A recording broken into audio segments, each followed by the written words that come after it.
Hi friends, இன்றைக்கி Thursday morning தனு ஸ்கூலுக்கு ready ஆகிட்டா. அப்படியே தனு கூடவே சேர்ந்து பார்த்திங்கன்னா நம்ம பப்பும் தனுமா யூனிஃபார்ம் போட்டுக்கிட்டு ரெடி ஆகிட்டுருக்காரு.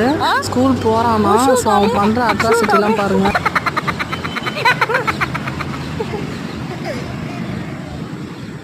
தனுமா பாப்பா விட்டுன்னு போறியா?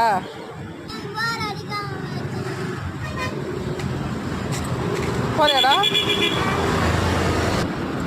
மனிஷ் பார்த்தீங்கன்னா ட்ரெஸ்ஸே வந்து கழட்ட மாட்டுறான். இன்னும் ஸ்கூல் போகிறேன்னு ஆர்வமாக இருக்கிறான். நான் நிஜமாலே ஸ்கூல் போகும்போது தான் எப்படி அழுவான்னு தெரியல.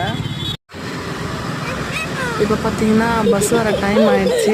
பஸ்ஸில் வந்தால் சரி பஸ்ஸை பார்த்தா அழுவான், போக மாட்டான்னு நினச்சா தனுமா ஏறினோடனே இவரும் ஏறன்றாரு. ஃபஸ்ட் டைம் வந்து பின்னாடி வந்துட்டான் ஏற மாட்டேன்னு. அந்த வேன்காரன்னா தூக்கவும் பார்த்தீங்கன்னா இவரும் பஸ்ஸில் போகிறேன்னு சொல்லிட்டு ஒரே அழுவு. அது என்னவோ தெரியல, இப்போ இப்படி தான் ஆர்வமாக இருக்கான். ஆனால் அவன் ஸ்கூல் போகும்போது எப்படி பண்ணுவான்னு தெரியல. ஸோ இந்த வீடியோக்கு ஒரு லைக் பண்ணுங்கள். பாய்.